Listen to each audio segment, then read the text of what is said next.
ସାଙ୍ଗମାନେ କେମିତି ଅଛନ୍ତି? ଜୟ ଜଗନ୍ନାଥ। ତ ମୁଁ ଟିକେ ସକାଳେ ଆଜି ବହୁତ ବ୍ୟସ୍ତ ରହିଲି ଆଉ ଆଜି ପାର୍ଟି ଥିଲା, ସେଥିପାଇଁ ମୁଁ ସକାଳୁ ଆଉ ଭିଡ଼ିଓ ବନେଇ ପାଇଲିନି। ତ ଏବେ ଏଇ ଡ୍ୟୁଟିକି ଯାଉଛି ଆମର। ତ ଆପଣମାନେ ଯେଉଁ ହୋଟେଲ ଲାଇନରେ କାମ କରୁଥିବେ ସେ ଜାଣିଥିବେ କି ଆମର ସନ୍ଧ୍ୟା 6:30ରୁ କି 7ରେ ଆମର ଡ୍ୟୁଟି ହେଇଯାଏ ରାତି 11ଟା ପର୍ଯ୍ୟନ୍ତ। ତ ସେଇ ବ୍ରେକ୍ରେ ଆସିଥିଲି, ଟିକେ ରେଷ୍ଟ ନେଲି, ତାପରେ ଉଠିକି ଏବେ ଯାଉଛି। ତ ତା ଭିତରେ ମୁଁ ଗୋଟେ ଭିଡ଼ିଓ ବନେଇଦେଲି କି ମୁଁ ଯେମିତି ଚ୍ୟାଲେଞ୍ଜ ନେଇଛି କି ମୁଁ ଡେଲି ଗୋଟେ ଲେଖା ଭିଡ଼ିଓ ଅପଲୋଡ଼ କରିମି। ତ ଆଜି ତୃତୀୟ ଦିନ, ତ ମୁଁ କହିଲି ଚାଲନ୍ତୁ ଆଜି ଏଇ ସାଙ୍ଗେ ଗୋଟେ ଭିଡ଼ିଓ ବନେଇଦେବା। ତ ସନ୍ଧ୍ୟାବେଳର ଦୃଶ୍ୟ ଆପଣମାନଙ୍କୁ ଟିକେ ଦେଖେଇ ଦେଉଛି, ଦେଖନ୍ତୁ। ସୁନସାନ୍ ଲାଗୁଛି ଏରିଆ ପୁରା।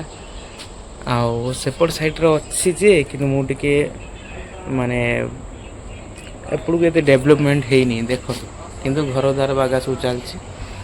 ଆଉ ମୁଁ ଭିଡ଼ିଓ କରିବାର କାରଣ ହେଉଛି କି ମୁଁ ଯେମିତି ଯେମିତି ହେଉ ମୋତେ 10 ଦିନ ଭିଡ଼ିଓ ଅପଲୋଡ଼ କରିବାର ଚ୍ୟାଲେଞ୍ଜ ନେଇଛି, ମାନେ ପୂରଣ କରିବି। ତ ଚାଲନ୍ତୁ ମୁଁ ଆପଣମାନଙ୍କୁ ଗୋଟେ ଜିନିଷ ଦେଖାଉଛି। ଆମର ଗୋଟେ ଭାଇ ମୋତେ ଦେଇକି ଯାଉଛନ୍ତି, ସେ ତ ଏପଟ ରୁମ୍ ଦେଖୁଥିବେ, ସେପଟ ରୁମ୍ରେ ରହୁଥିଲେ। ଆଉ ସେ ରିଜାଇନ୍ ଦେଇକି ଯାଉଛନ୍ତି। ସେ ଏକ୍ସରସାଇଜ୍ କରୁଥିଲେ, ସେ କହିଲେ ଭାଇ ଆଉ ଏକ୍ସରସାଇଜ୍ କିଛି ଜିନିଷ ତୋ ପାଖରେ ରଖିଦେ, ଆଉ ତୁ ଏକ୍ସରସାଇଜ୍ କରିବୁ। ମାନେ ହଉ ଠିକ୍ ଅଛି, ସେ ଦେଇକି ଯାଇଛନ୍ତି। ତ ଚାଲନ୍ତୁ ମୁଁ ଆପଣମାନଙ୍କୁ ଦେଖାଉଛି, ଚାଲନ୍ତୁ। ତ ଦେଖନ୍ତୁ ସାଙ୍ଗମାନେ, ମୋତେ ସେ ଭାଇ ଏସବୁ ଦେଇକି ଯାଇଛନ୍ତି। ଆଉ ମୁଁ ଏବେ ଆରମ୍ଭ କରିବି ଏକ୍ସରସାଇଜ୍, ଆପଣମାନଙ୍କୁ ଭିଡ଼ିଓ ବନେଇକି ଦେଖେଇବି। ଠିକ୍ ଅଛି, ରହୁଛି।